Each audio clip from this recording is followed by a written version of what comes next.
And I'm the Rector of Beaconhouse. And I, Sayyida Rabiba Zadi, President Debating Society, will be your hosts for the day. Today, we are here to celebrate the Women of Excellence Award, an esteemed honor bestowed upon exceptional women who have demonstrated outstanding achievements and unwavering dedication in their respective fields. As we celebrate the International Women's Day, we embark on a journey of empowerment, recognition, and appreciation. We celebrate the remarkable women and their contributions of students, teachers, support staff, and leaders who have exemplified excellence and perseverance in various aspects of their life. From academia to entrepreneurship, community service to leadership roles, the Women of Excellence Awards applaud the tireless efforts and impact of women from all walks of life. This award is a tribute to all the inspiring trailblazers whose passion, resilience, and commitment have enriched our communities and inspired future generations. Ladies and gentlemen, to appreciate the entrepreneurial spirit of young women and the visual arts marvel by our students, a display and walkthrough gallery has been set up to pay homage to women. Let's give them a huge round of applause.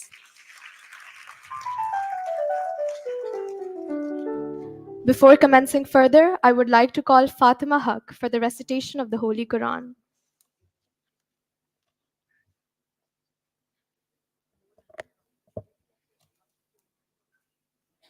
أعوذ بالله من الشيطان الرجيم. بسم الله الرحمن الرحيم. اقرأ باسم ربك الذي خلق خلق الإنسان من علق اقرأ وربك الأكرم الذي علم بالقلم علم الإنسان ما لم يعلم كلا إن الإنسان ليطغى أن رآه استغنى إن إلى ربك الرجعى صدق الله العظيم.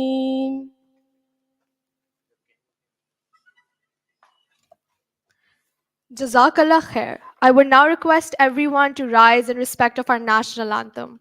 For that, I would request the school choir to please come on the stage.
Request the audience to stay standing and observe a moment of silence for the women in Gaza.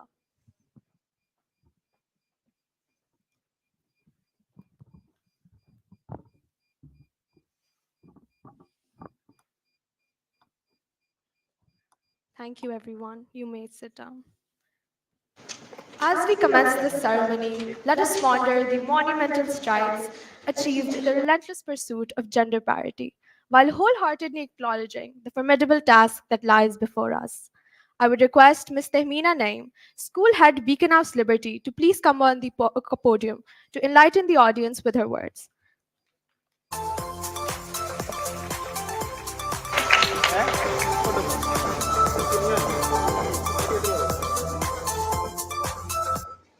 Thank you, Fiza.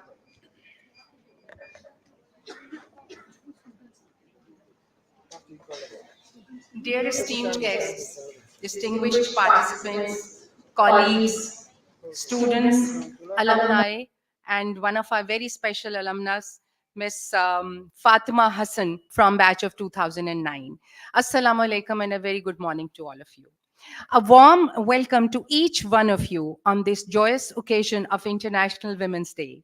As we gather on this auspicious occasion, I'm filled with profound admiration for the remarkable women who grace our lives with their strength, resilience, and boundless achievements.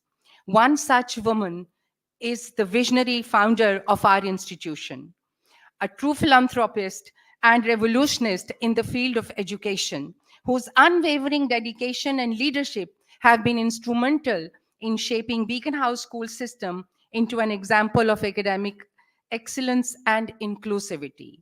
She has undoubtedly touched the lives of many women, including me. Yes, you have all guessed right. I'm talking about none other than Mrs. Nasreen Mehmood Kasuri, chairperson of Beacon House School System. She has honored us to grace this occasion with her presence, and she will, inshallah, be joining us shortly. It is with immense pleasure, ladies and gentlemen, that I stand before you, proud of our school's tradition of celebrating this empowering day each year. Almost 5 years back, we at Liberty Campus started celebrating International Women's Day. This developed a sense of responsibility and understanding amongst our students and staff about the importance of this day and also about their role in the society.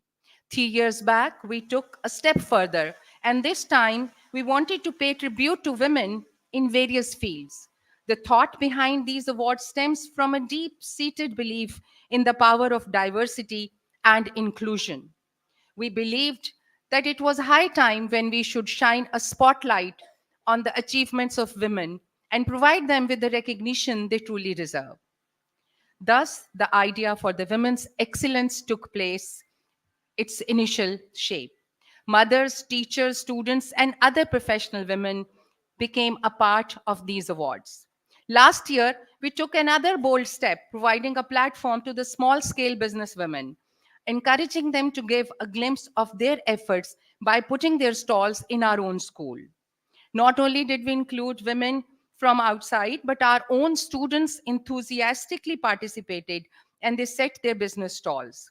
We aimed to create a platform where women from all walks of life come together, share their experiences, and empower one another to reach new heights. We not only celebrate their individual accomplishments, but also inspire future generations of women to dream big and strive for excellence.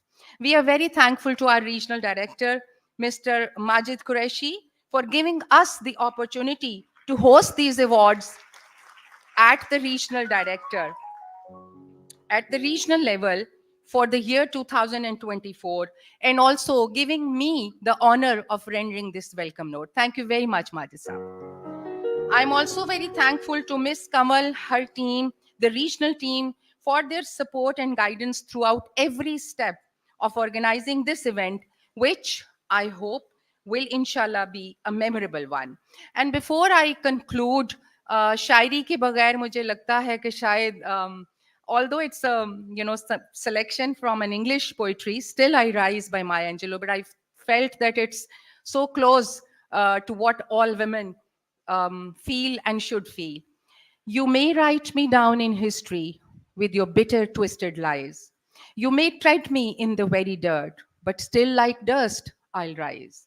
just like the moons and the like suns, with the certainty of tides, just like hope springing high, still I'll rise. Did you want to see me broken, bowed head and lowered eyes, shoulders falling down like teardrops, weakened by my soulful cries? You may kill me with your hatefulness, but still I care, I'll rise. Out of the huts of history's shame, I rise. Up from a past that's rooted in pain, I rise. I'm a black ocean, leaping and wide, welling and swelling, I bear in the tide. Leaving behind nights of terror and fear, I rise into a daybreak that's wondrously clear. I rise. I am the dream and the hope of the slave. I rise, I rise, I rise. Thank you very much.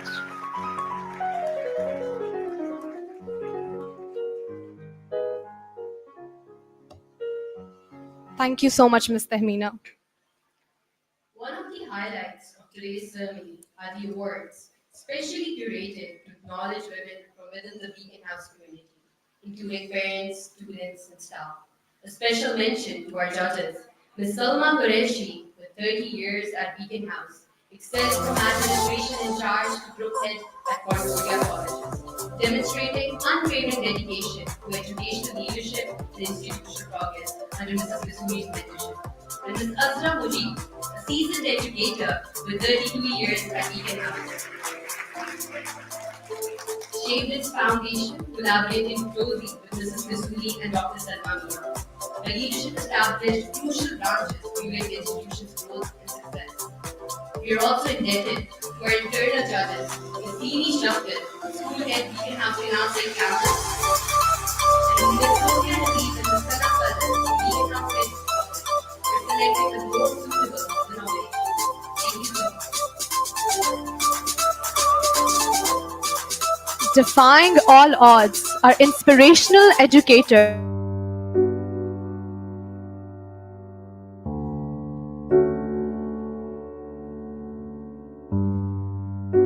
Faraz from Jeffrey School.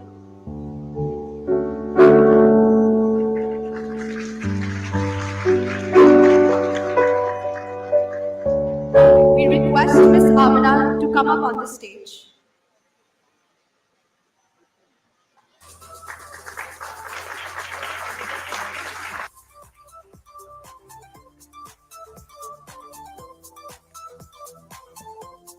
Assalamu alaikum. My name is Amna Sarfaraz and mera naam, she is spelling her name. Now she is working as an academic coordinator in Defridge Lahore campus.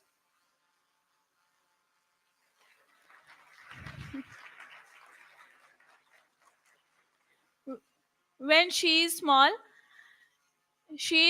there is no school for the deaf students. Her parents are very worried about it because there is no specific school for the deaf. But there is one school, that is the Hamza Foundation there, and she completed her metric.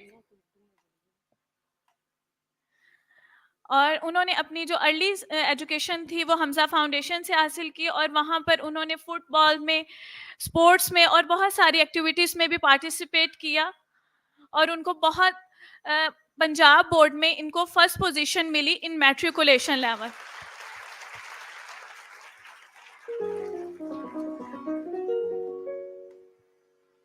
And इन्होंने उसके बाद Hamza foundation में 14 years की services भी की as a teacher. जैसा कि वो बता रही हैं कि जो प्रॉब्लम्स उन्होंने अपने थ्रू आउट लाइफ सफर की, वो चाहती थी कि उन बच्चों को सपोर्ट कर सके ताकि उन बच्चों का जो फ्यूचर है वो ज्यादा से ज्यादा ब्राइट हो सके.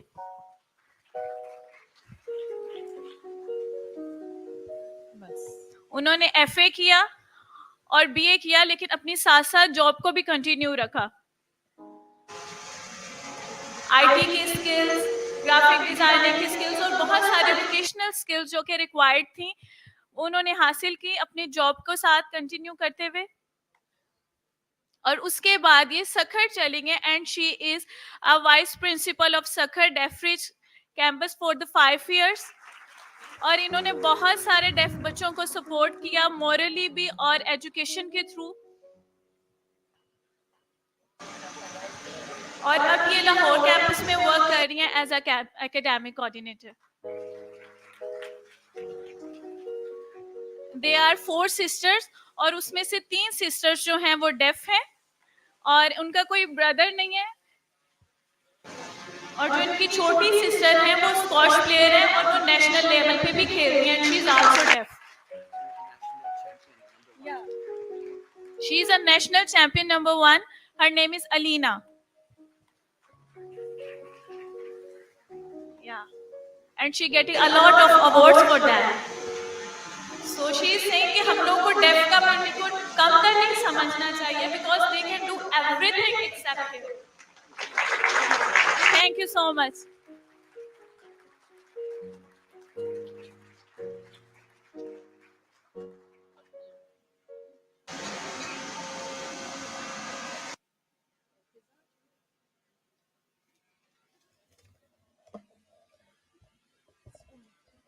Thank you, Ms. Amina. We fervently aspire for a radiant tomorrow, wherein every woman, irrespective of her origin, stands as a ray of hope, tirelessly shaping a brighter future for us all. Up next, our students have prepared a performance to pay tribute to the extraordinary women of the nation who have shaped history, defied odds, and inspired generations. औरत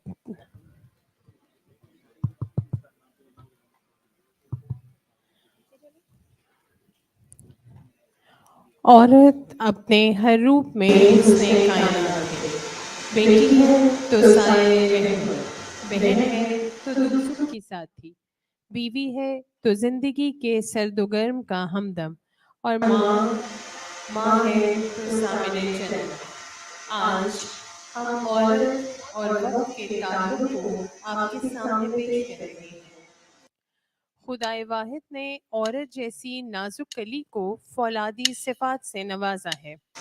ज़रूरत इस अम्र की है कि ख़वातीन वक्त की पुकार पर लब्बैक कहते हुए अपनी पोशीदा सलाहियतों को पहचानें और इनसे फ़ायदा उठाएं, क्योंकि वक्त की पुकार यही है। उठ मेरी जान, मेरे साथ ही चलना है तुझे।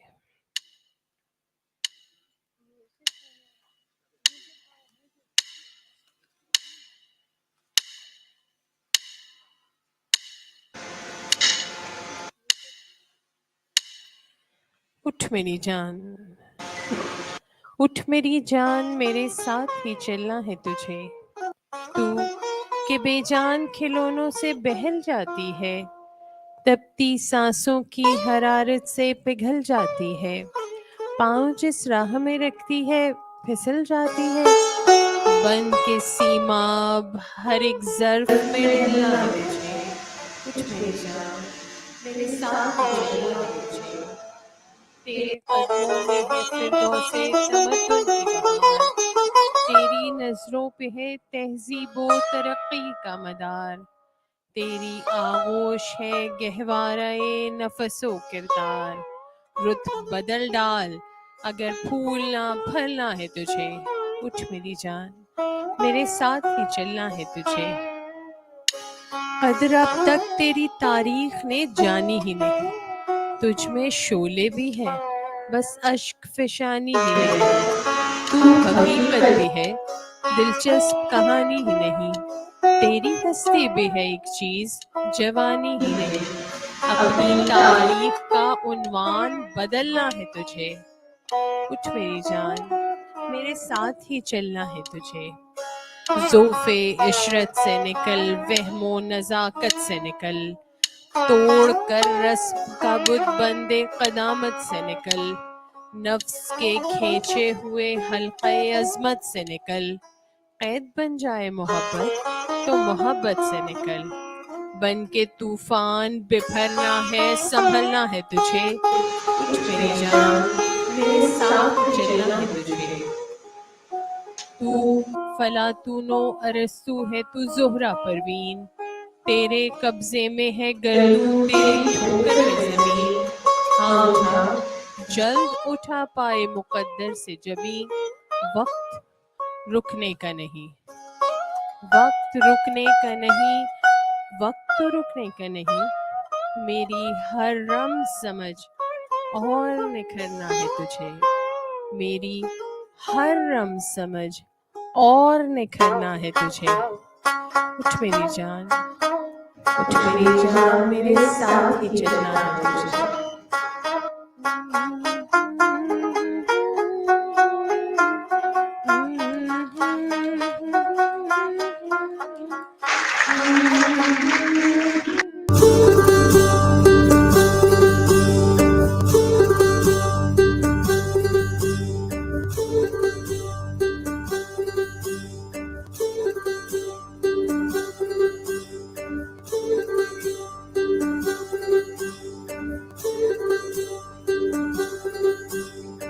होरी चिड़ैया नन्ही सी चिड़िया अंगना में फिर आजा रे। होरी चिड़ैया मेरी चिड़ैया अंगना में फिर आजा रे।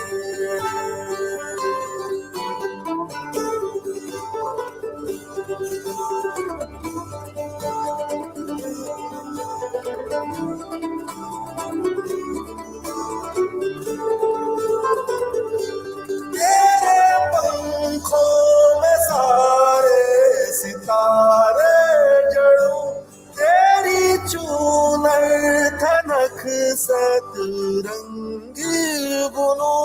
तेरे काज में मैं काली रहना भरूं, तेरी मेहंदी में मैं कच्ची धूप मलूं। तेरे नैनों सजा दूं नया सपना।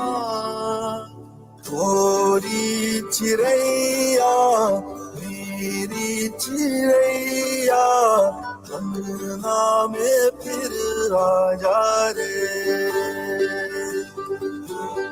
थोड़ी चिड़ैया नन्ही सी चिड़िया अंगना में फिर आजा रे।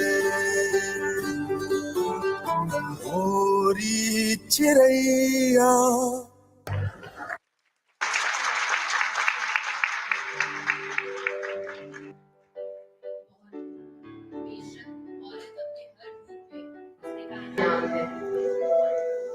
Moving on, we have arranged a thought provoking panel discussion that promises to be a forum where diverse perspectives converge, ideas thrive, and insights flourish. The moderator for this panel is Career Advisor Beaconhouse College Program, Liberty Campus, Ms. Shiza Said, who is also our alumna. The topic of discussion is Invest in Women, Accelerate Change. Over to you, Ms. Shiza.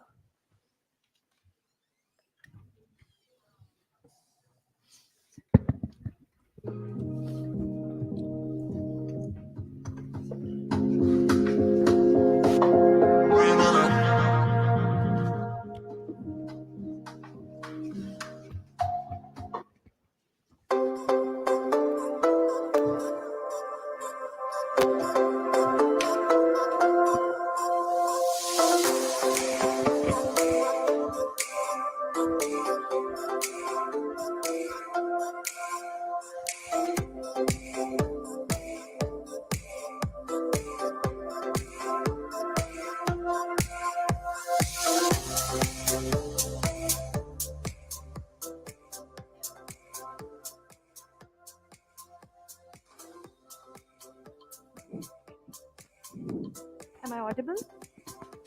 Thank you so much. Ladies and gentlemen, esteemed guests and advocates for change, Assalamu alaikum, and a very warm welcome to the panel discussion on Invest in Women, Accelerate Progress. The motive of this panel discussion is essentially to draw emphasis on the economic empowerment of women and to make this global village that we're all a part of more inclusive and non-discriminatory. We're joined here by our esteemed panelists, whom I will be introducing one by one, of course, in no particular order. And as I say your name and invite you on stage, please get seated on the stage. Starting off with Ms. Mahwish Raza Ali. Ms. Mahwish is a legal consultant at Ali and Ali Barristers. She specializes in corporate, commercial, and constitutional law, advising diverse clientele, including multinationals. With over 18 years of leadership experience, Ms. Mahwish has taught at notable institutions like University of London, Beaconhouse, and she's consistently producing top performing students. Thank you for being here, Ms. Mahwish. Next, we have Ms. Anjali Sandhu. Ms. Anjali comes with a background in banking and finance, sports, and philanthropy. And she's currently serving as the Senior General Manager, HR and Finance at Al Rafiq Developers. She has represented Pakistan on various international platforms and holds pivotal roles in organizations such as the Pakistan Olympic Association. Her dedication to community service has also earned her the Rotary Club's Service Plus Award. Thank you for being here, ma'am. Next, we have Ms. Amani Pratap. Amani is currently a student at LUMS and she's a seasoned sports climber trained in the US, boasting 12 years of experience. With over 20 victories in national, provincial, and local competitions, she has maintained an undefeated status for the past 8 years and made history as the first Pakistani woman to compete in sports climbing at the 19th Asian Games. Thank you for being here. Next, we have Ms. Ayman Bashir. Ms. Ayman is a dynamic entrepreneur and the co-founder of Outclass, which is an edtech platform revolutionizing in education accessibility globally.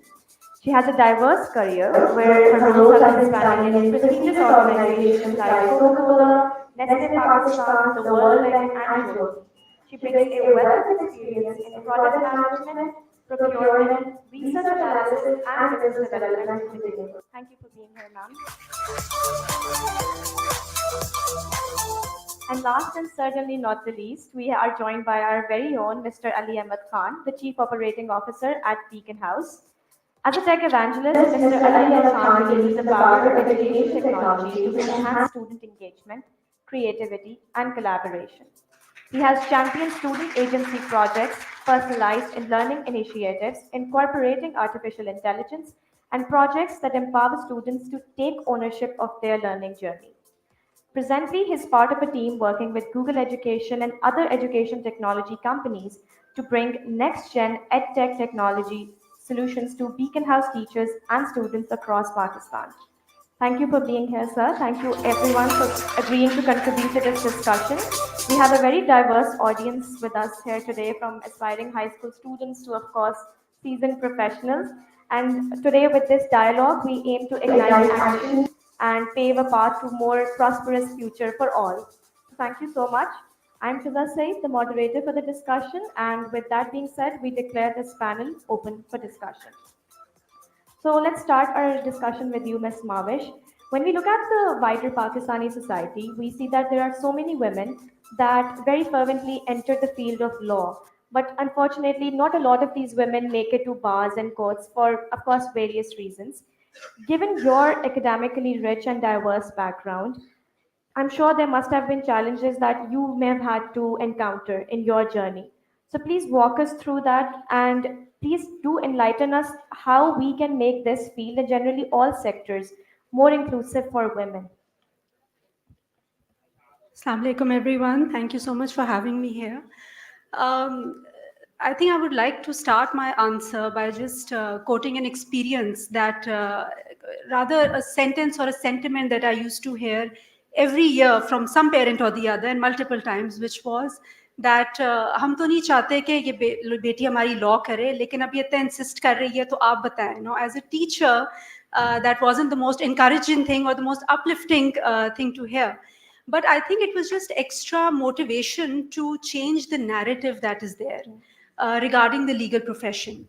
And I can't help but recall all those times when, being a woman, I entered the profession. Getting the degree was easy, studying it was easy. barring the fact that it does not encourage a lot of critical thinking except one or two subjects in the degree itself. That was all a very smooth process. But once you get into the job market, the legal profession or the law firms, it's not like the corporate sector. It's not the kind of a job where you will get a lot of perks. You will get a very high salary. You will not get a lot of benefits. It's definitely not like that, at least when you start off. But the thing that kind of pulls you back is that because initially it's not considered as an employment, it is considered as an apprenticeship.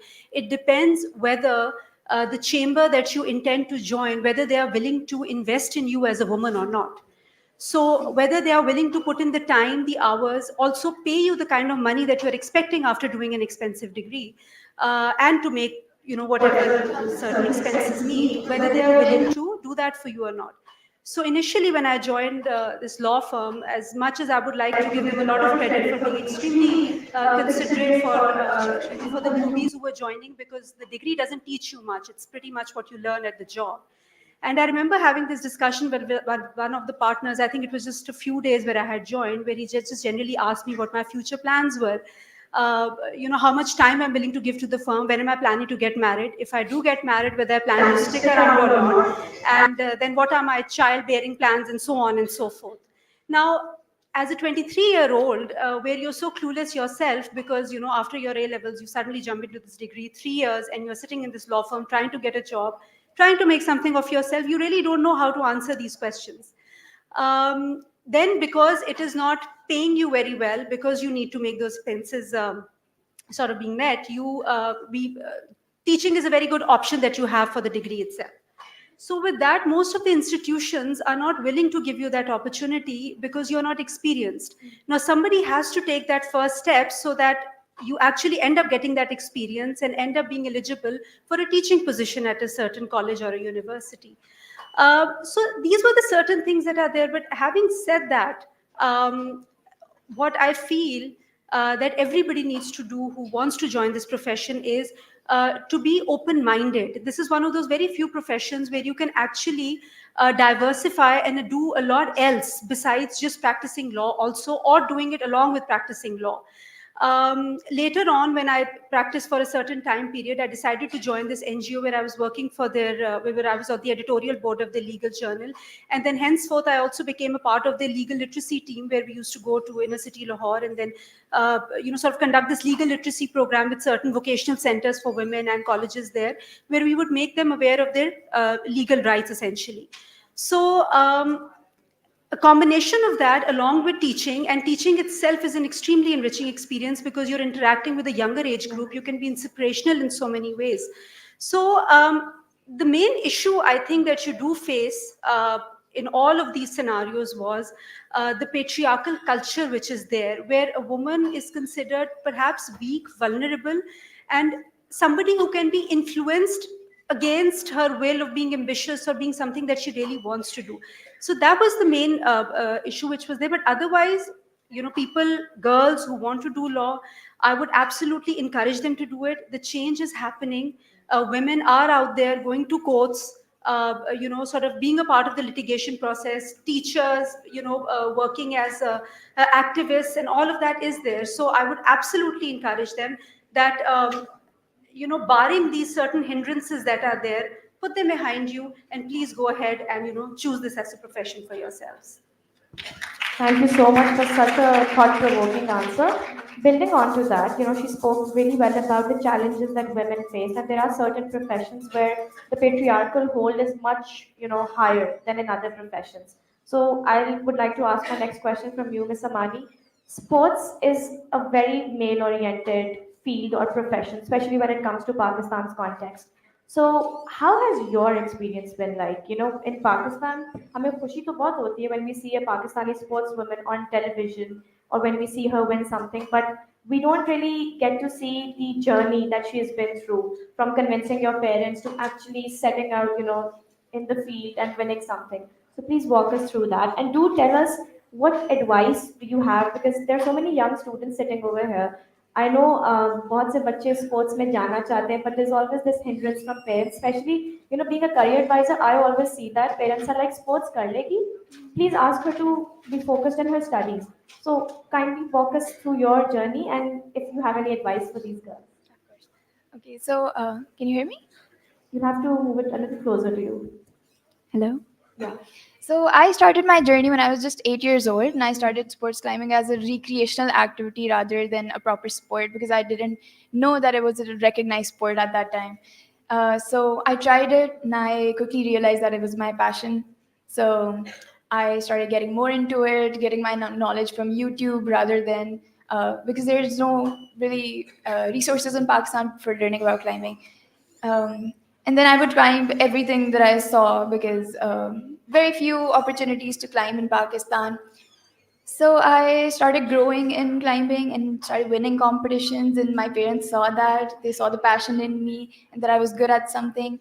And I never really let it affect my academics because I knew that was the priority.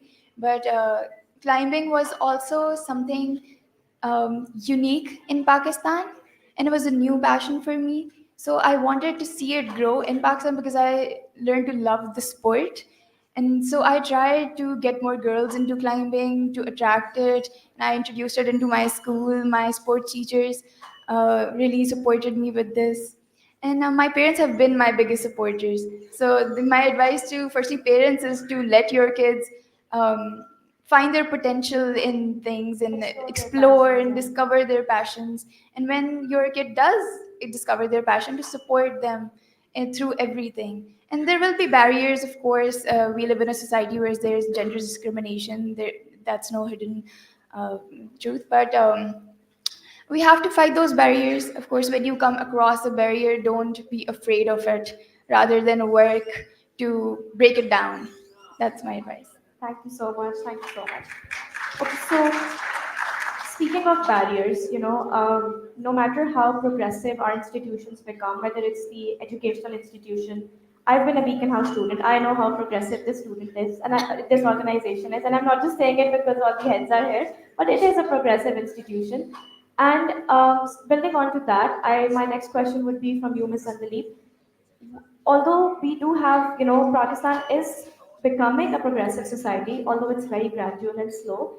But what initiatives do you think we can take further to incorporate more women in the economic and, in this like economic sphere, and of course to foster more inclusivity in all domains, not just when it comes to education or sports or law? Okay, insightful question, honestly. I'll be very brief because I was briefed about this that you have to be brief. First of all, obviously, the key is education and skill development.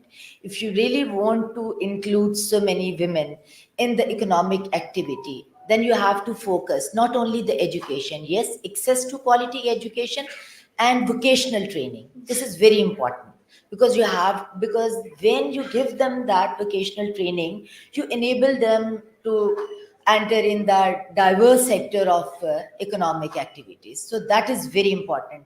And if I just quote an example, because before this, I had been CEO of a foundation. Over there, whenever comes to vacation, with the women, it comes stitching, सिलाई कढ़ाई है जी, beautician है, cooking है. So there are the traditional vocations which are linked to that. You have to come out of that. Then we introduced, like, obviously IT, not only the basic IT knowledge, but then move further, the Amazon, the graphic designing, the AutoCAD 2D, 3D, and these sort of things. Even we introduced the plumbing and this carpenter thing also. And I was amazed that women can be good in that. So this is one way to include women in economic activity. And we have to learn that this, digital media, and she'll be more appropriate person to enlighten. Second, the, inclusivity at the workplace, because we all here and we know people who are well connected, who have access to different organizations. So it is our job that we approach them, and particularly in our organizations or the companies, we know that we encourage them, we request them to promote the inclusivity in the policies. You provide equal opportunities for women, and above all, the this eliminating biases of recruitment and particularly promotions. We all talk about this, but I have been through this 32 years of my career, even in corporate, in good organizations. You always face problem. So we just sit here and say, no, it is education is good, as she said, till the degree. We were very happy, and we thought we are going to join some organization. Like my first organization in the corporate sector was Emirates Bank and all. But honestly, they never welcome the women. Always keep it in mind, because they never take women as professionals, and particularly in financial world. For example, a man, he enters in a meeting room, they think he's a professional. This is our mindset. When a woman enters and she's nicely dressed up, the one word comes, oh ji safarshi hogi. And this is a fact, and we face it. Women को जो advantage मिलता है कि उन्हें एक appointment बड़ी easily मिल जाएगी, but आगे they have to work hard to really prove themselves. For example, if a male, he always prepared something fine, he doesn't have to. I had to work hard, honestly, thrice as he did, just to prove myself. Though now I am before. Then lastly, I'll emphasize economic inclusion. If you want to be heard, if you want to be to participate in decision making, then you have to be economically empowered. And if economic inclusion, you facilitate that, that's a game changer. And for that, obviously, you provide them the financial literacy, you provide them the entrepreneurship opportunities, you provide them this different, that microcredit. It's a big thing. And I was so amazed when I had a round around that the entrepreneur, but we have to go a long way. It's not only the small things, there's so many. The kitchen gardening, you start from everything. You make women, they want to do something, but they don't know where to go. So the financial literacy is very important. If you enable them, you economically empower them, no one can stop them. For example, recently I joined this developing sector, and for women, this property dealing, the development side, it was a challenge for me. I always loved it. And for the last so many years, no female ever headed their finance, because it's a bit different. It's a male-oriented thing. field. It's a yeah. male-oriented thing. So it's been like 6 months. Now they have to accept me, because the female, they'll always say we want equality, but sorry to say, when we hire female, I always do that. Honestly, I keep a quota for the female and I encourage them. But their tantrums, honestly, I'm unable to understand. If you are a female, don't play that card. You want to play card when you need your rights, but when you are, be a professional, above all everything. So this sector, we want to change that. We are inviting female, and because I'm sitting in Beaconhouse, the first MOU we are going to sign is with your BNU Tarogil campus. We wanted to change the concept of this stamp of property dealer. So we're inviting students from there for jobs and for internships. So obviously, I would love to have these students also there. There's so many fields. Thank you so much. That was a very well articulated answer. So, since we're on the discussion of male-dominated fields, and of course you two are from the corporate sector, I wanted to ask you, Ms. Eamon Bashir, you have this diverse experience of working in MNCs like Coca-Cola, Nestle, and of course you worked in World Bank and Jordan as well. But now you have your own edtech company. How has that experience been like? You went from working in a male-dominated field, because technology is considered a male-dominated field, and education, on the other hand, is a field where women are considered the driving force. It's considered a female-oriented field, especially in Pakistan.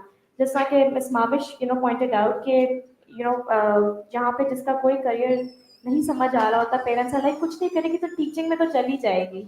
So how has that experience been like? Thank you. That's a tricky question to answer, but thank you for having me here. I really, really appreciate these platforms. M- एक थोड़ी सी Ms. Evan, clarification. sorry, I'd like to cut you ji. off. I just got told that Mrs. Kasuri is joining us. Oh, sorry. So we'll take your answer right after she joins us. Ladies and gentlemen, I would request you all to welcome our chief guest, the chairperson of Beaconhouse, Mrs. Tasreen Kasuri, and you are applause and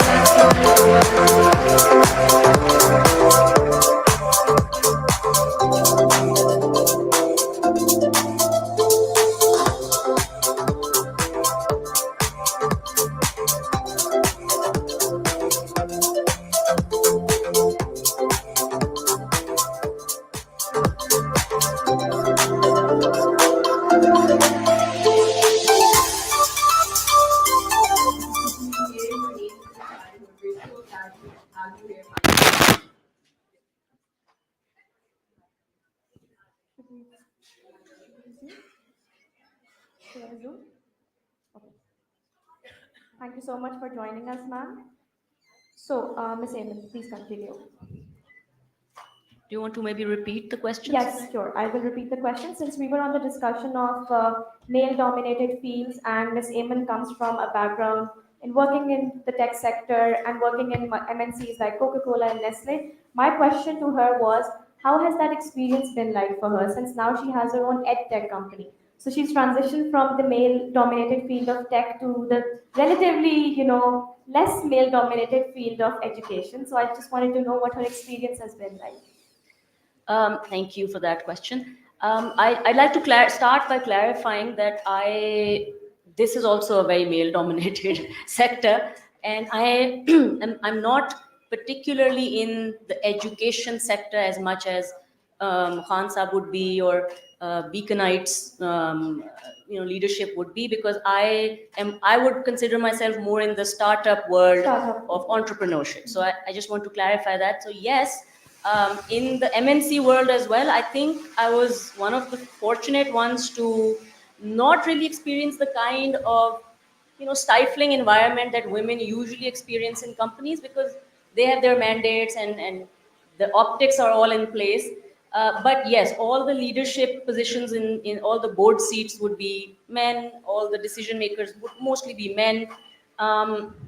But having transitioned into, I would say, the startup world or the ed tech world, it's pretty similar, because generally men are in decision making positions. So I'll give an example.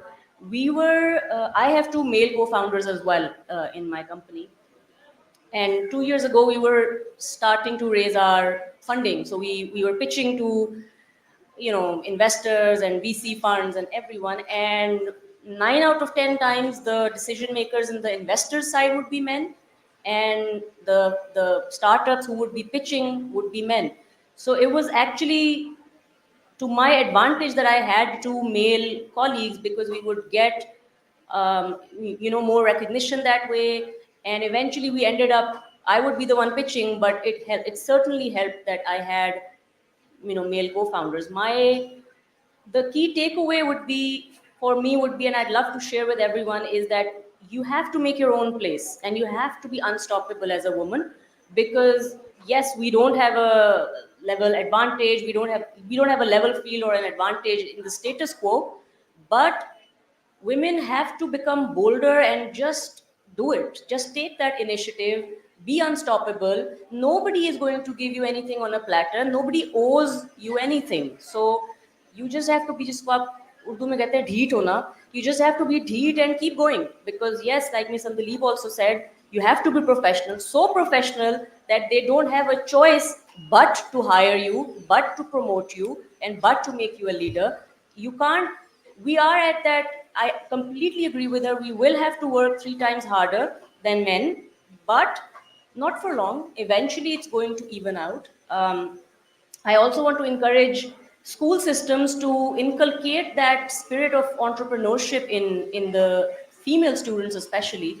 हमारे ज़माने में जी, I did my MBA 10-12 years ago from LUMS. We didn't have any course on entrepreneurship. It was all, okay, how do you become a manager, and how do you work in a corporate, and how do you do a 9 to 6. And I think it has to change. It has to change from schooling, from your basic education, like incorporate courses which encourage you to speak up. They encourage you to innovate, to think, and to present. And the second advice, nobody asked me for my advice, but I really want to share because it has worked for me, has been the power of networking. And men have a basic advantage there because of our society and our norms, but women really have to get out there and make their way. Nobody is going to tell you no. Trust me, nobody. If there's a networking event going on, if you think decision makers are meeting over a smoke break or a coffee break, or just an event, just just go. Nobody is going to say you're a woman, you're not invited. Nobody. But what happens is, we as women, as female leaders or managers, we just tend to shy away from breaking that barrier कि नहीं हमारा क्या काम है, वहाँ तो आदमी है. You have to stop doing that. So ये दो बहुत practical advice है मेरे लिए, मेरी आपके लिए, for everyone who wants to succeed. And I know I've swayed away from your question a little, but this is what I've learned. Ji. Thank you so much. Moving on to you, sir. I know you have a very diverse corporate exposure, and mashallah, say you've been part of Beaconhouse ever since I was a student over here. Wow. Okay. And so, in the education sector, as I initially said, the gender disparities aren't as pronounced in this sector.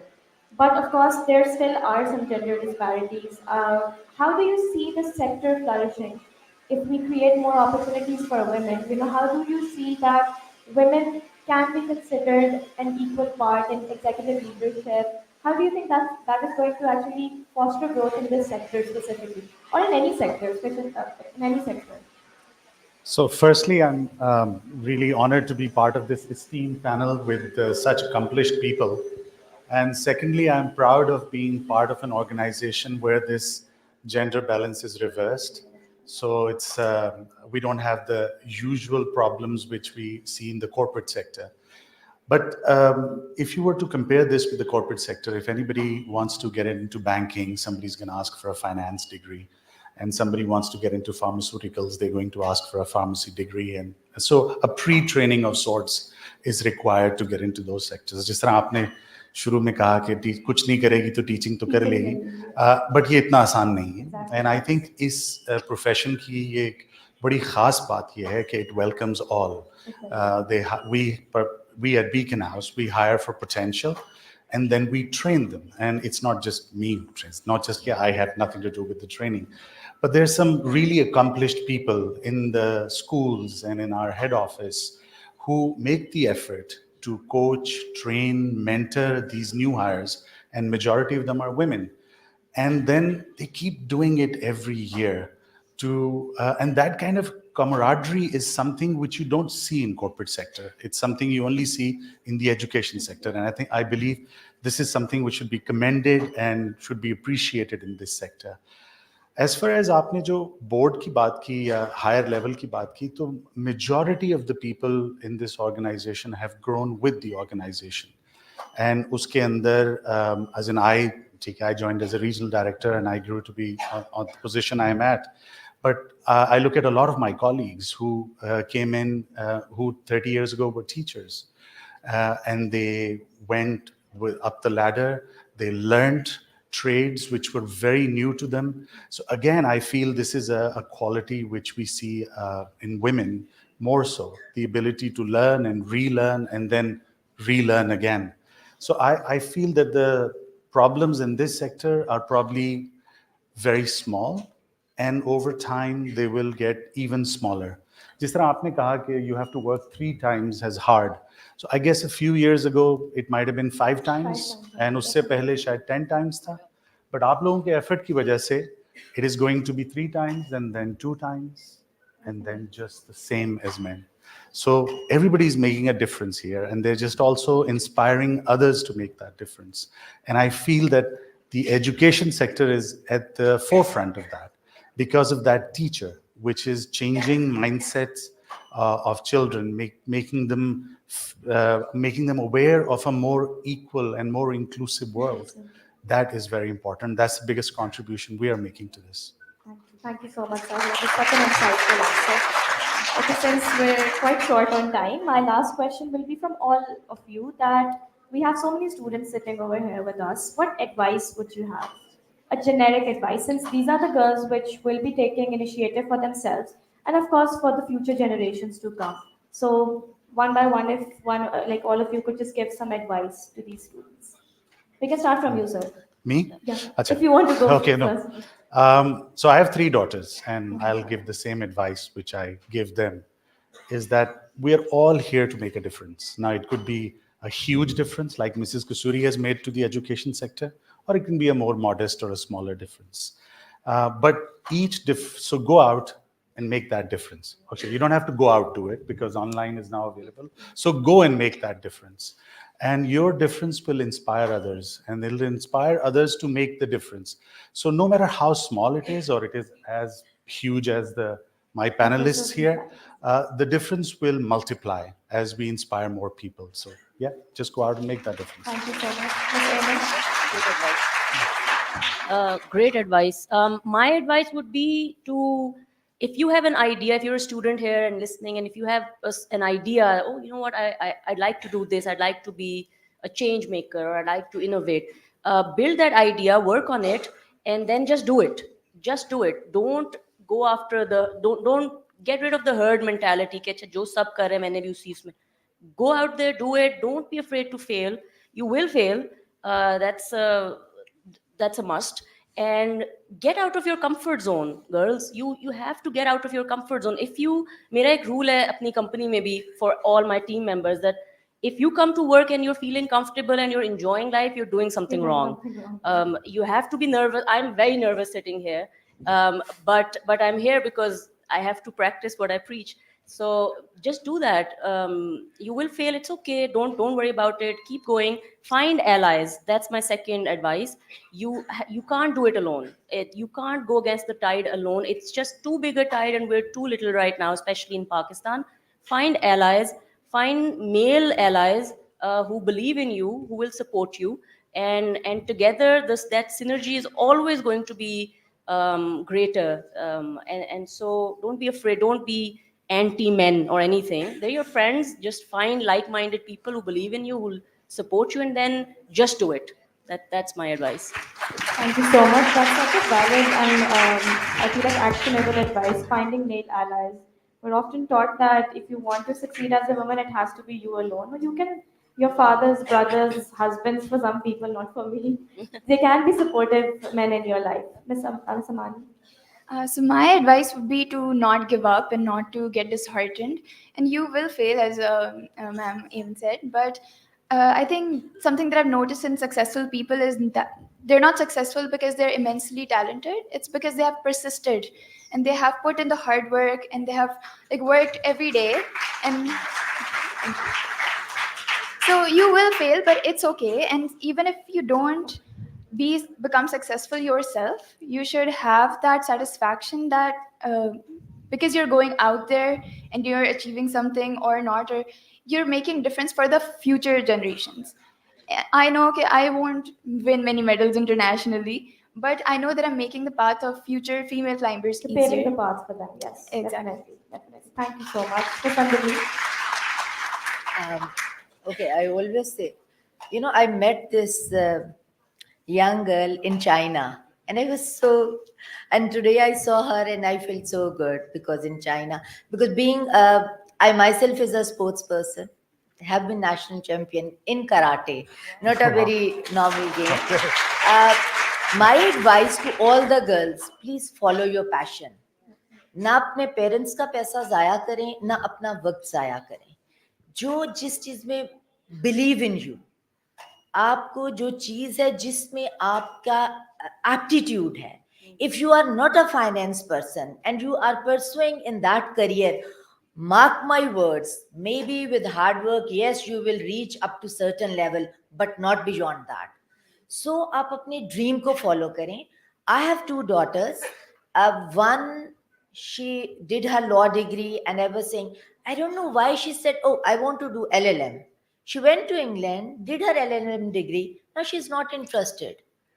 You know, I was really surprised and I never knew. But the other daughter, who did her fashion designing from BNU, then went to England for her master's degree, she knows what she wants to do. And she always knew that, yes, I'm good in that. I never force her that you do the odd jobs or okay, where she was offered so much money, लेकिन अपना passion को उसने follow किया, and she will go somewhere. I mean, my other daughter, yes, she worked with Asma Jahangir, ये बात नहीं, लेकिन मेरी सब बच्चियां बैठी हैं और मुझे दुख होता है honestly, जब आप लोगों का हम interviews ले रहे होते हैं, उसमें जिन बच्चियों का वाकई passion होता है, there are different departments, HR है, finance है, marketing है, different departments. But when the person is in the wrong profession, in the wrong department, तो फिर आप अपनी एनर्जीज वेस्ट कर रहे होते हैं, अपने आप को वेस्ट कर रहे होते हैं. Believe in yourself. लोगों की परवाह ना करें, लोगों ने तो बातें ही करनी है. So just get rid of them. They are always, you know, कुछ भी नहीं है अपनी. और एक चीज मैं जरूर कहूंगी सब बच्चों से, and I believe in that, कि आप अपनी डिग्निटी पे कभी कॉम्प्रोमाइज नहीं करना. Never ever compromise in profession, in your married life, anywhere. Recently, sorry, I'm just taking a minute more. I was very much depressed. A girl, she was from LGS, then BNU, Sara, a very belonged to a good family. She got married. और उसके बाद she's facing इतना वो एक बुरी तरह से treat हो रही है. तो क्या सीखा आपने? Compromise is a beautiful thing. लेकिन अपनी dignity पे compromise, no, I'll never recommend that. I met her and I said, what you are doing? So she got the divorce. I'm not preaching this thing, but I'm just saying, अपने आप को economically empower करें, तो किसी की जरूरत नहीं होती कि आपको वो गलत treat कर सके. जेब में पैसे हैं तो सब इज्जत करते हैं. So that's a fact. So follow your passion. Thank you so much, ma'am. Ms. Marvel?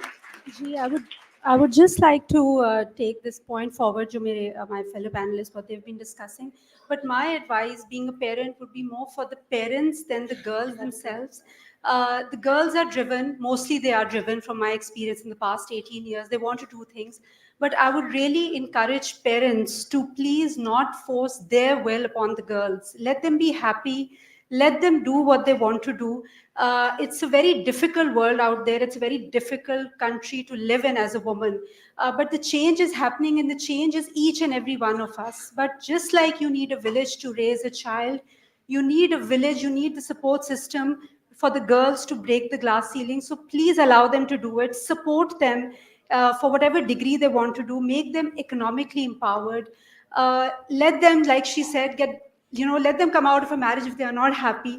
Let them have their children whenever they want to have their children, and let them be in any profession that they want to be. It's difficult, but the parents are really the ones who can make that change. Make sure that they get their inheritance. Make sure that they marry the person they want to marry, and make sure that they're able to choose the profession that they want to to choose. And economic empowerment is everything. So please give them an opportunity to do that. Thank you so much. That was quite insightful. Thank you so much all for being part of this panel discussion. Moderating it was a task, but I will say that I learned a lot from all of you, and thank you all for being such a good audience. Do we need to? Okay, I'll invite Mrs. Naim to give them the token of appreciation.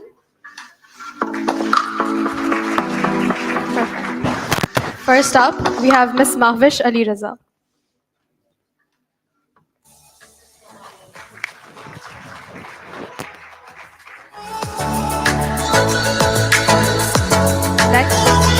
Next up, we have Mr. Ali Ahmed Khan.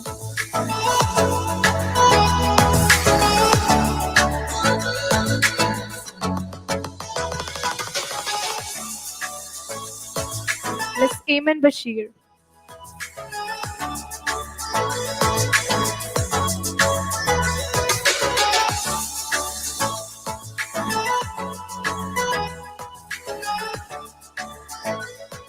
Asmani Jannat.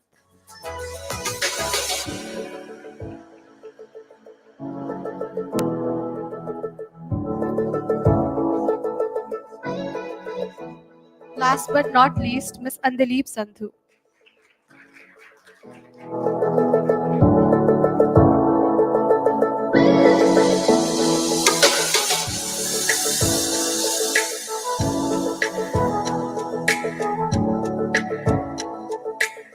Thank you, Ms. Shaza and the panelists, for taking us along with you to navigate through the complexities of our chosen topic.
Ladies and gentlemen, it is with great honor that we introduce to you our chief guest, the esteemed chairperson, Mrs. Esteemed Mahmood Kasuri.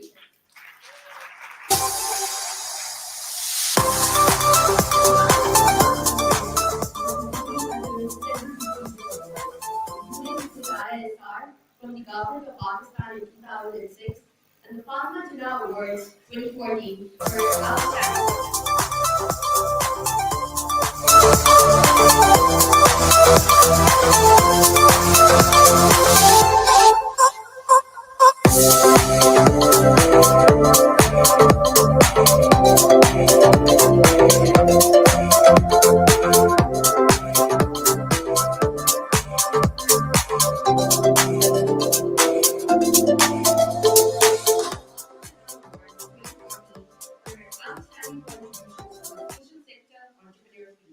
In 2022, she was bestowed upon the Honorary Living Legend Award by the Sustainable Development Policy Institute in recognition of her invaluable contributions to the development of the education sector in Pakistan. As the visionary leader and the pioneer of Beaconhouse school system, she embodies the essence of education as a catalyst for change. Mrs. Kasuri has been at the forefront of the transformative educational initiatives, not only shaping the educational landscape within our nation, but also making a profound impact globally. Thank you so much, Mrs. Kasuri, for being us today. Moving on, I very excitedly take you to our next segment, in conversation with Mrs. Nasreen Mahmood Kasuri. It will be our great honor to get to know more about Mrs. Kasuri, a person we all look up to and whose life and experiences inspire us in so many ways. Anusha Tokir, our A2 student, who is the president of Business Society, will be in conversation with ma'am.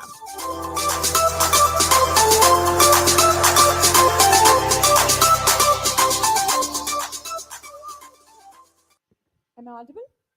All right. Good morning and assalamu alaikum, ma'am. Firstly, thank you so much for gracing us with your presence today, despite your very busy schedule. I'm loving it. You know, I built this campus. I stood there and had it built. So I love coming here. Growing up as a Beaconite, ever since I stepped foot on a school campus for the very first time, the name Kasuri has always been familiar to me, especially through our events, Beaconhouse Liberty Kasuri Cup. And never did I imagine that I would have the honor of sitting here today interviewing the chairperson Beaconhouse. And I'm sure that every student present here in the audience today shares the same sentiment as we embark on this enlightening conversation. Thank you. Basti, I'm fine. I'm fine. I'm good. Thank you. And before we move on to the questions, I just wanted to say how much I truly admire your work and dedication for education. And with that, let's dive into our questions and allow me to begin with the first question that's been buzzing in my mind. How do you feel being a leader of the largest school network in Pakistan, with international chapters making a name in education and representing Pakistan on such a global stage? Well, how do I feel? That's a very difficult question because I feel very proud of Beacon House. I love Beacon House. I have 3 children, 3 boys, and I look upon Beacon House as my child. So it's my 4th child. And I would never think of anything, of doing anything or letting anyone do anything that would compromise the interest of Beacon House. So it feels wonderful. I'm now retired. I'm not in active management anymore. My son is doing that, but and it has grown. It's grown very large since I handed over to Qasim. And you're talking about the overseas operations. You know, to be honest, the overseas operations were initiated by Qasim, not by me, even though I'm very proud of them because they're all doing very well. And they're doing well, they represent Pakistan. And, through them, people recognize Pakistan. So I'm very proud of those operations. But to be honest, for many years, when I was still in charge of Beacon House, Qasim used to say to me that why don't we set up operations out of Pakistan? And somehow I just never had the courage to do it. I didn't know how to go about it. And then I felt that it would require a lot of effort, a lot of time away from my family and children. So I used to dilly-dally. And finally, when he got into the riding seat, that's one of the first things he did. And I'm very proud of those operations because they're all doing well. They're all doing well. And like I said, that they represent Pakistan. Because everybody knows that they are Pakistani school. They are part of a Pakistani chain. So that makes me feel good that they give Pakistan a good image. And as a student myself, yes, it also gives me a lot of pride to be part of a system, that's making such a impact on a global scale. And with that, moving on to my next question, leading Beacon House with a female-dominated workforce, how does that shape your vision for girls' education in Pakistan? Well, let me be honest. when Beacon House first started, my mentor, the person who helped me learn the ropes, I didn't sort of qualify in education, but the person who helped me, you know, how to run the school and what schools are all about was Mr. Akram. And Mr. Akram used to call all the students boys. And I would say, Akram Sahab, ladkiyan bhi hain. I mean, you can't call them boys. But because he was from Aitchison, so for him, the only thing that there was boys. And so the first school that we started at 6A, Gulberg, where I live now, was a boys' school. It wasn't a girls' school. It was a boys' school, and it was later on that the girls came in, and we sort of, the idea at that time was education, and to be honest, I wasn't thinking of education for any one gender. I only have boys. I have three boys. That doesn't mean I'm partial to boys. They've been a headache, so I'm not partial to them at all. So, but the point is that girls' education is so much more satisfying. They're better students. They're easier to teach. Here are two teachers sitting here. Uh, they're more, they're more interested in learning.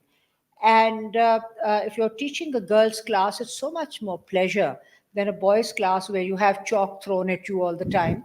So it's a different experience altogether. And obviously, as I realized, as far as teachers are concerned, the world over, uh, teachers are women, mostly, especially in the primary years. Later on, of course, men come in also, because women have a natural maternal instinct, and you will see in your pre-nursery, nursery classes, when children first come to school and they are you know uh, sort of scared because they're away from mother, they're away from home.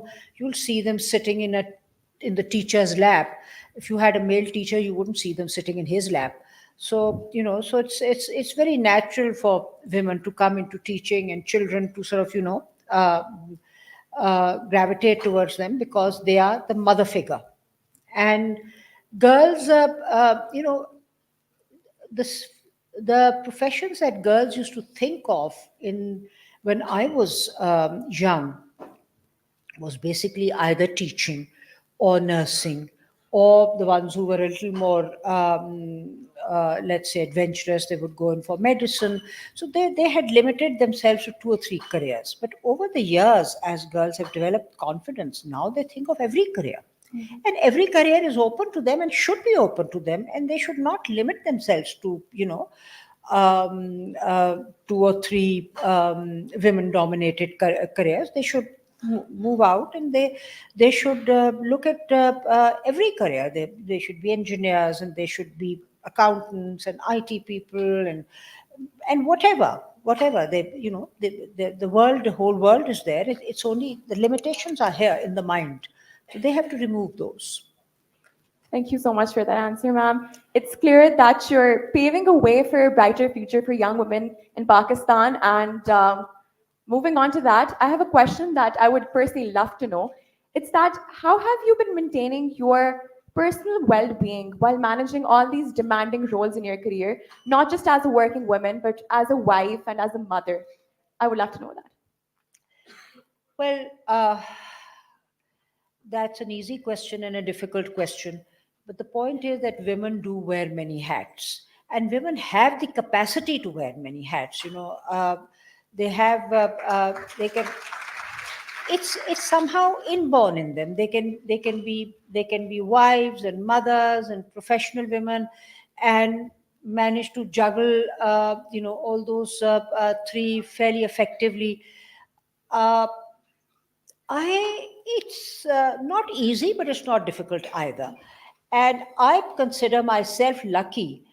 I was fortunate that I had a grandmother who was very fond of me. I was the eldest grandchild, so what it's like with grandparents. The eldest grandchild is the apple of their eyes, and my children she loved my children. And my children, she took very good care of my children. So I didn't feel my children were neglected.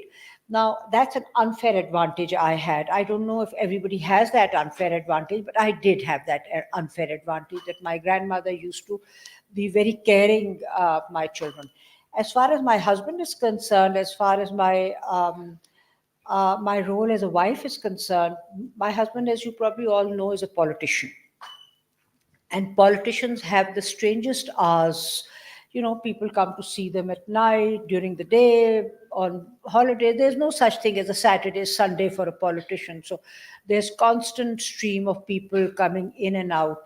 And I came from a very different background. And when I first got married, I used to find it very annoying that we didn't even have evenings together. There was somebody or the other from the constituency coming to see him, and he was busy with them. So to be honest, when I started Lisange for different reasons, but he was very happy, and because he thought he was rid of me. And yeah, he decided that now that she's got something to do to keep her busy, she's not going to badger me all the time. And I got busy with Lisange, and then Beaconhouse came along, and he was sort of, for him it was wonderful to have a wife, and to have her busy with something and not badger her. But the point is that most women who are not working, and they sit at home and they wait for their husbands to come home so that they can go out together, or they can have some time, family time together. And most of the disagreements take place when the husbands come home late. They're too tired to go somewhere. They're too tired to, enjoy the family and all that. So that creates tension. So if a woman is working and she's also busy, they both have the same constraints in the evening. They're both tired. So it's good. Good for a woman to be working. Ma'am, your ability to juggle all these roles is something that I think many women here will resonate with, and it's truly a testament to your strength and resilience, no doubt. And with that, allow me to ask you the next question. Can you share a turning point in your career that shaped your leadership style? You know, I'm not too sure if there was a turning point. I would say that Beaconhouse itself was the turning point, because I started with Lisange, and I would probably have gone on to just run Lisange and nursery schools. Lisange was like a club. It was like a club for me. All the heads of the different schools were like friends, and we used to all have tea together and sit and chat and gossip and all that. We used to gossip, I promise you. Gossip is great fun. So we used to enjoy. So for me, it was great fun. And when I started Beaconhouse, which I would say was a turning point in many ways, it was under pressure, because the children that I had in Lisange, their parents kept coming back to me, and they kept saying, you know, uh, the usual standard कि आप इधर सफारिश कर दें, HSN में कर दीजिए, convent में कर दें, बच्चों को दाखला नहीं मिल रहा. And there were children who would leave Lisange and they would be sitting at home. I used to feel very bad, because they didn't get admission anywhere. They would be sitting at home with tuitions, because there were no seats available. So when the government gave permission for the private sector to come into schools, a lot of these children who were with me at Lisange came back to the school that I started, because they hadn't yet got a seat in a school. So, it came to me as a surprise. It came to me as a surprise, because I still remember that I had furniture made, and I hired teachers, and I did all the arrangements for about 200 children. And when the admissions started coming in, I didn't know what to do. I was very inexperienced at that time, and I didn't know how to say no. And I didn't know how to stop people from coming. And before I knew, there were 300 children, and I didn't have the furniture. And I was running sort of, from pillar to post, getting the furniture, and then I had to get the teachers, and it was quite a job. And Akram Saab, who had joined me by then, would say to me, Mona, you must learn to say no. And I said, okay, but I mean, I've just started. How can I learn to say? I don't know how to serve. When parents start crying and begging and pleading, I don't know what to do. So, one of the most difficult things in life that you learn as a professional is to say no. Not just in schools, but in any environment, any profession, you have to say no sometimes. But probably maybe that was the turning point in my life. Thank you so much, ma'am, for sharing your journey. And further building on the aspect of leadership, my next question would be that what advice would you give to young women like myself who are aiming for leadership roles in professional life and especially in today's very challenging environments? Look, uh, the one thing that I would like to say to all the young ladies here today is that every profession is open to you. Don't limit yourself to one or two professions. Just think of any profession. Because you're a girl doesn't mean that you can't do certain things. You can do everything. And if you find if you have to find your own strength. You have to analyze where your strengths are and what you're good at. And we all know what we are good at. After a while, we recognize ourselves and we know what we are good at. So go and do something that you feel you're going to enjoy, not necessarily the most glamorous profession. Every profession becomes glamorous if you are successful and you're doing it well and you're happy. But find your strength, and go for that profession, I would say. And you must please have a profession, not just because you need to earn money, but because it's the only thing that's going to keep you sane.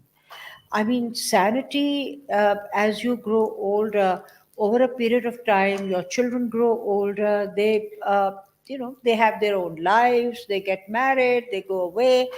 And if you don't have a profession, you're going to go crazy. You'll go. I find a lot of people say to me, "Hey, why do you still work? You don't need to work." No, I don't need to work, but I need to work for my sanity. I can't sit at home. I can't sit at home and vegetate. I need to do. I have pared down my work to a level that I can manage, because obviously I don't have the energy to do as much work as I used to do 20 years ago. But I still work. And I think I would like to continue to work till I drop dead.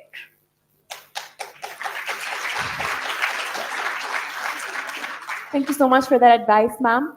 And I think you covered a big part of my next question as well in this answer. I was about to ask you that what are the obstacles that you feel like women in Pakistan currently face when they're entering into professional life? And how can they overcome those obstacles to create a sort of more inclusive and equitable leadership landscape for themselves? Look, it depends pretty much upon the background that you come from. If I draw upon my personal experience, uh, in my personal experience, the men in my life, my father, my husband, uh, encouraged me more than the women in my life. My mother was not happy that I should work. My grandmother, who practically brought me up, and she was very fond of me, she adored me. She was not happy that I should work. And she felt that, it wasn't right, and I would neglect my children, and all that. Even though at the time that my children didn't get from me, she made sure that they got from her. She was very, very fond of my children. But I mean, frankly, she wasn't very encouraging of my working. But my father was very proud of me. My father was very proud of me, and my husband, whether he was proud or not, I don't know, but he was very happy to be rid of me. So that's so I got all the encouragement that I needed from the men in my life. So So it depends upon your environment. Your mother may, in your case, your mother may encourage you. She might feel that, I have not worked, and because of that, I don't have that financial independence that I should have had, and my daughter should work. And you may have a different, so it may be different in your case, different from my situation. But you will have to overcome some obstacles. And when you go into a workplace, a lot of people, a lot of men there will feel that as a woman, you do not have the same capacity to deliver as they do. They have a patronizing attitude. Men do have a patronizing attitude, and I faced that. I faced that, and I've used it at times to my benefit. And one of the little stories that I have, I must tell you, is that I had gone to see a banker, and the banker was trying to explain to me why he couldn't do what I was asking him to do. And he started explaining to me the difference between simple interest and compound interest. And I thought, oh, he thinks that I am a fool. So I decided to act like a fool. So every time he tried to explain something to me, I would act stupid. You know who was with me at that time? Your husband Zahid, who said to me afterwards कि ये आप क्या कर रही थी? मैंने कहा भाई वो उसने सोचा कि ये बेवकूफ़ है, ये इसको औरत को कंपाउंड इंटरेस्ट और सिंपल इंटरेस्ट में भी फ़र्क नहीं पता, वो मुझे बेवकूफ़ समझ रहा था तो मैं बेवकूफ़ बन गई. And he tried very hard to explain it to me, and I refused to understand. In the end, he gave up and did what I wanted him to do. Simply, this is a story that you should ask your. So, a lot of times you will find men are very patronizing, and they'll feel that you're a fool. I mean, I'm not suggesting that you act like one, but the point is that over a period of time, you learn how to balance your relationship with the men in your workplace, in your workplace. And a lot of men have a certain prototype about women. And Qasim won't like my narrating this story. But when Qasim was at Tufts, and I asked him once, Qasim, this is my son, who's your chief executive now. When he was at Tufts, and I said, Qasim, don't you miss Desi Khana? So he said, no. I said, oh, you don't? He said, yes, because this friend of mine from Pakistan, she makes us dal chawal. I said, oh, so you make her, so she's a friend of yours and you make her cook dal chawal for you. So the point is that you will always have the men want you to make your dal chawal and something like that. But all right, I mean, why not? Why not? I'm not ashamed of the fact. I'd love to be a gourmet cook. I mean, this is one of the things I'd love to do. I'd love to learn how to cook and spend more time cooking and making food.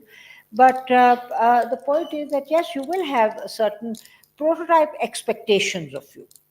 They're always they'll always be there. Don't be offended by them.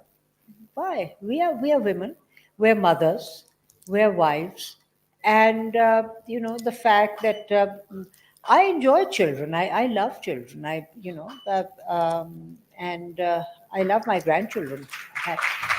I'm enjoying my grandchildren more than I enjoyed my children. I had less time for my children, but I have more time for my grandchildren, and I enjoy them. So, I mean, it's a natural instinct. But the maternal instinct of a woman comes to her naturally. So that's why they make good nurses, and that's why they make good teachers. So, so that's something that you should develop on and not be ashamed of it. Sure. Thank you so much for sharing your perspective, ma'am. I'll surely remember that story and actually ask my mom, who's in the audience, what will she make my dal chawal or not? And with that, I'm going to move on to my last question, which is more so, I just want to know if there's a parting advice that you have for every woman who's here in the audience with us today. It could be anything that is coming to your mind. I would love to know that. Look, uh, don't uh, uh, don't be bitter. If your mother or your grandmother or somebody you know, a friend of yours, has had a raw deal in life, don't let that make you bitter.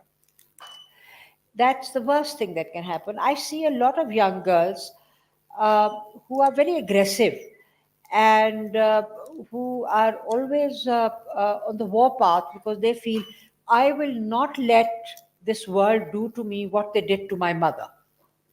Okay, your mother may have had a raw deal.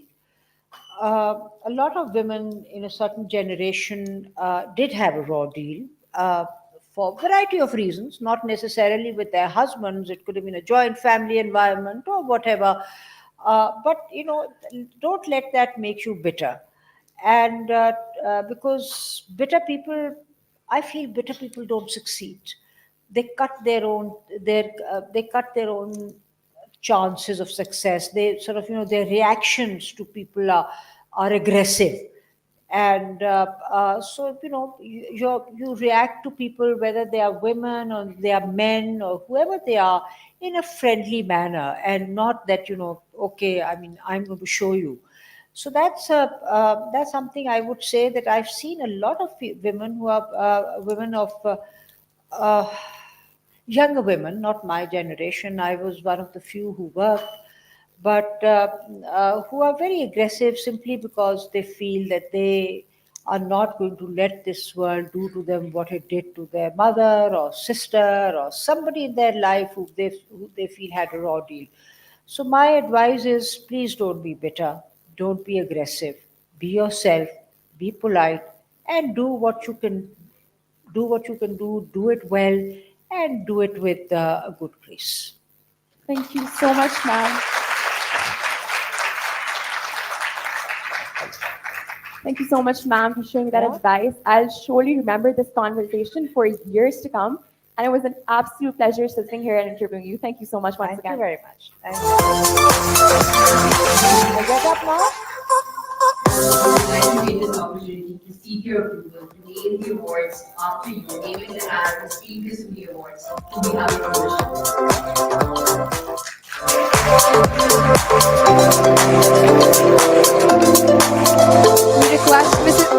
We request Mrs. Kasuri to please grace the stage for a little longer for the awards ceremony, and maybe please request Mr. Majid Qureshi to present a souvenir to Mrs. Kasuri.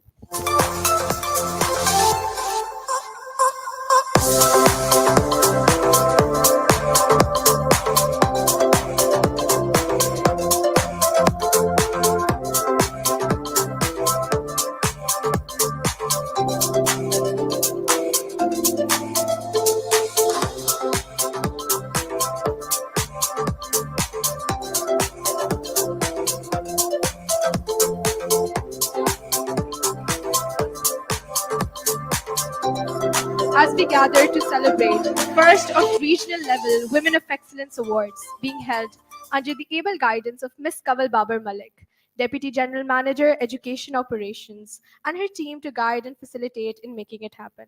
I would like to request Ms. Kawal Babar to please present Mrs. Kasuri with a token of appreciation. This token was especially designed for International Women's Day. I would also request Mr. Ali Khan. Ali Ahmed Khan to join us on stage.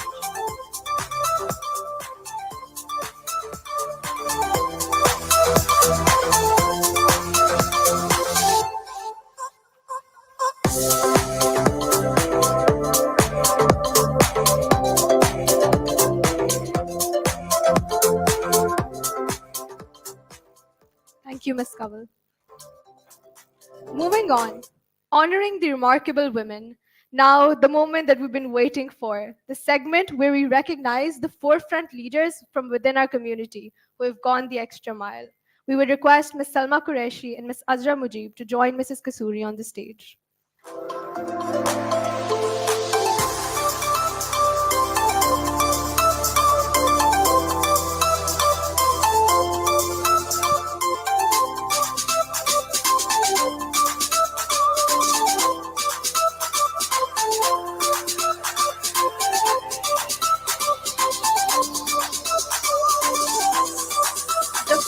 category is Inspirational Students. This category celebrates the accomplishments of current students and alumni who've made a positive difference in their community and schools. First, we will honor our current students, and the nominees are Ishul Shaukat from Girls Campus, Kanal Faisalabad, Maruf Fatma from BCP Liberty Lahore.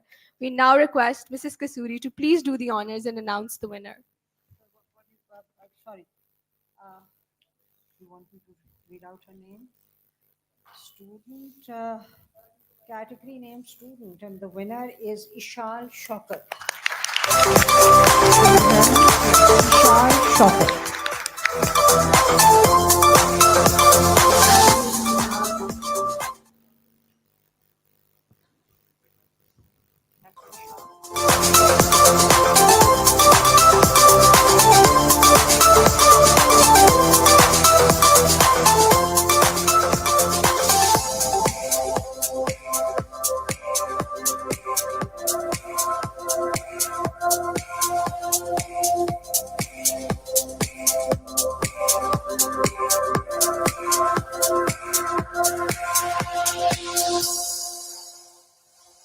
Next up, we will honor our illustrious alumni, and the nominees are Zofisha Anushe, alumni of Defense Campus, Lahore.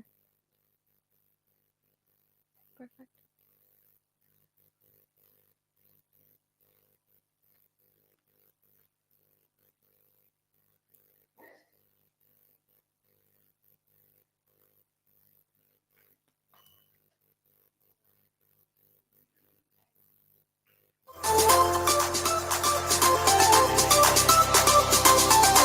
Next, we will honor our illustrious alumni, and the nominees are Zofisha Anushe, alumni of Defense Campus, Lahore, and Mariam Said Khan, alumni of Liberty Campus, Lahore. Ma'am, please do the honors. Zufishan Anushe. Did I pronounce it right? Zufishan.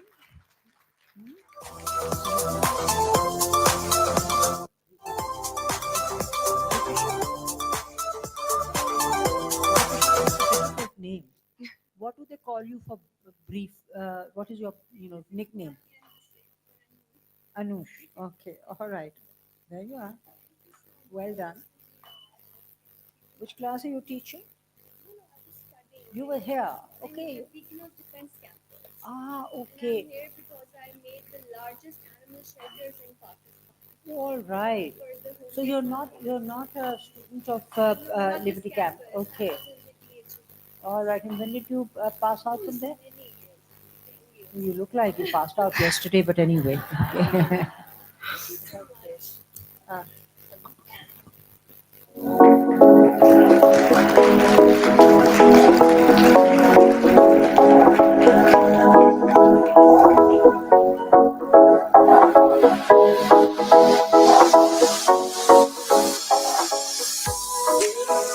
Category as Staff Excellence Awards.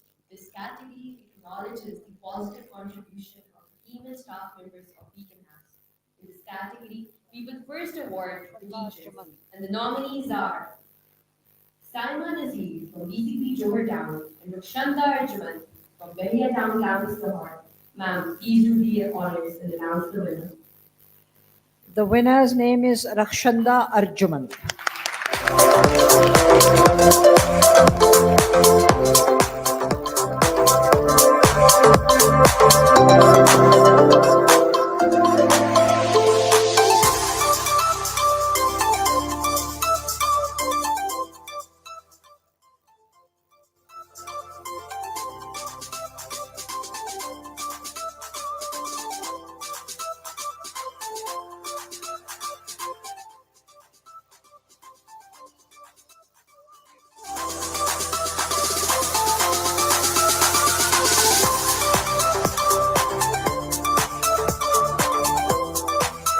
Of staff excellence, we honor very important people in our school, our custodian staff. And the nominees are Sugra Bibi from Kent Campus, Multan, and Nasreen Ala Datta from BCP Gulberg. And to announce the winner, may I please request Mrs. Kasuri to do the honors. And where is she? Where is she from? I've given away. I'll give her to wait. Is Sohra Bibi. So she's come from Multan, has she?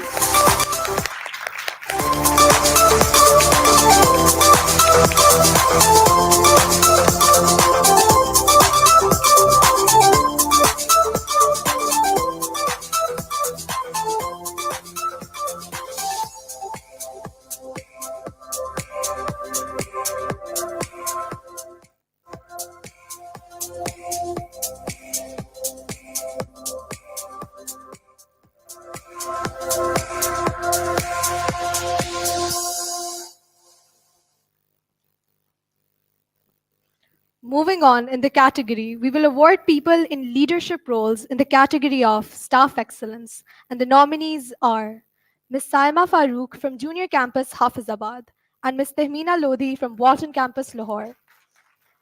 Ma'am, please do the honors. So the winner's name is Saima Farooq.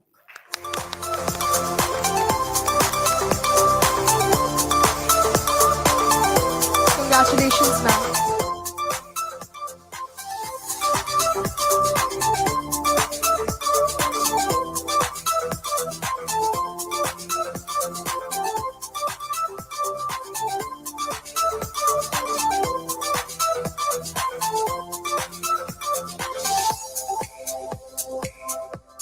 Last but not the least, our next category is community builders, celebrating mothers and female guardians who go beyond supporting their children, actively engaging in projects that contribute positively to the community. And the nominees are Dr. Ambreen Salahuddin and Homa Mehbood. Ma'am, please announce the winners. Dr. Ambreen Salahuddin.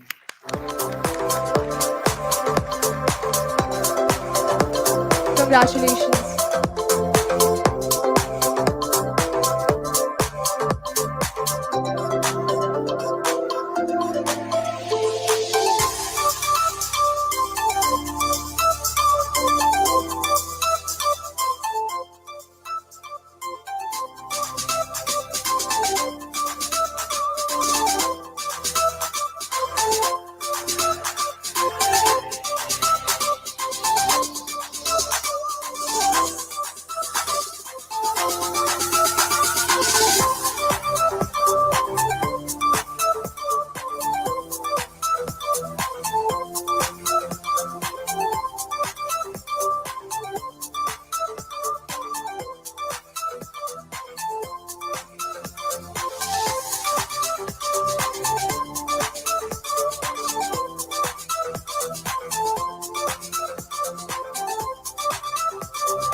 I would request Mrs. Kasuri to present souvenirs to our judges, Ms. Asra Mujib and Ms. Salma Qureshi.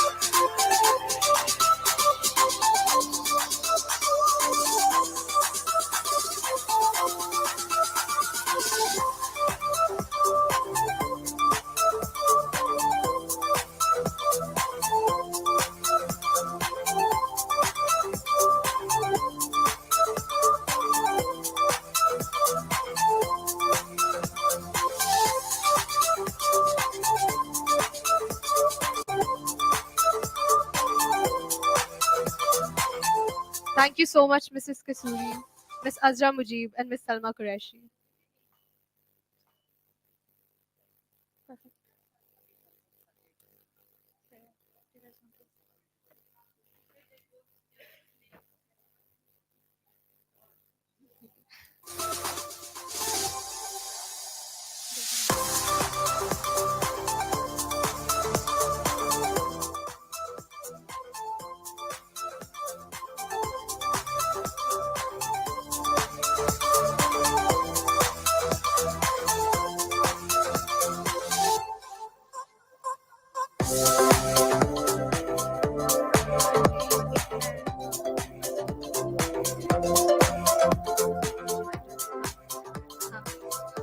Thank you so much, Mrs. Kasuri.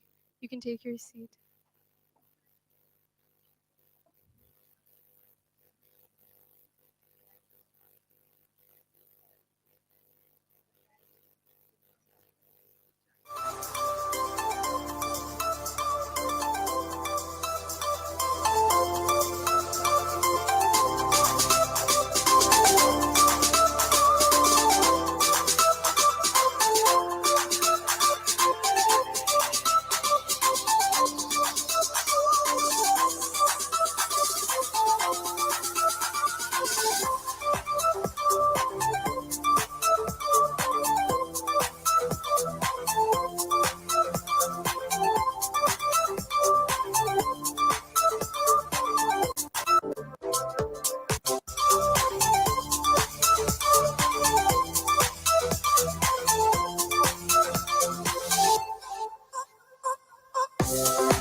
We now request Regional Director, Center Region, Mr. Majid Qureshi for the...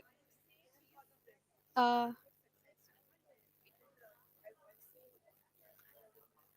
everyone, please quiet down.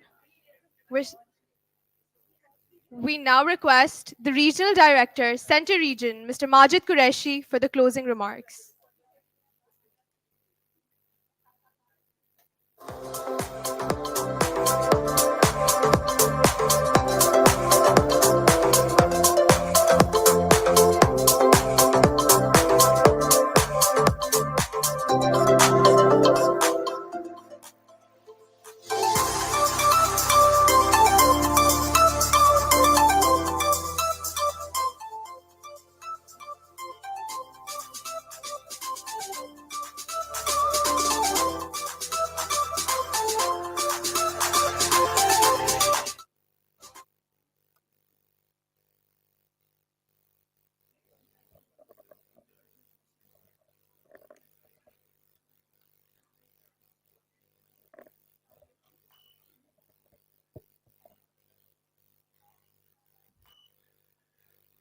Chairperson, COO, colleagues from the head office, school heads, students, and honorable guests, Assalamu alaikum.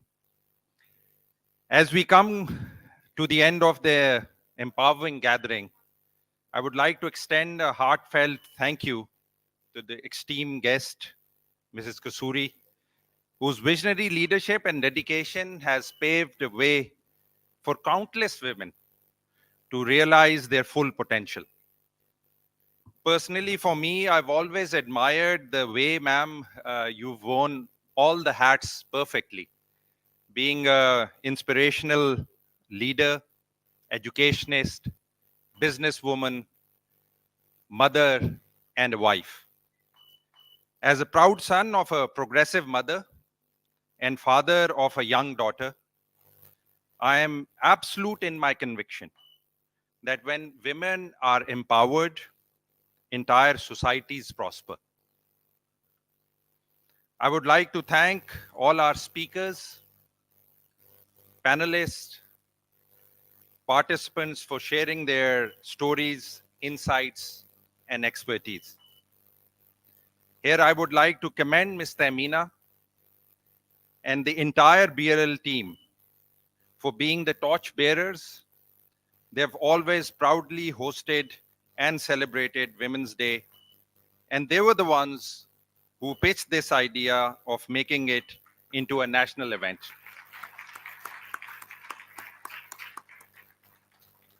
I also want to express my gratitude to Ms. Kanwal, her team, and all the others who worked tirelessly behind the scene to make this possible. Your passion and hard work has made us very proud. Together, let's build a world where gender equality is not just a dream, it's a reality. where voices are heard and talents are nurtured and every opportunity is within reach. Thank you very much once again.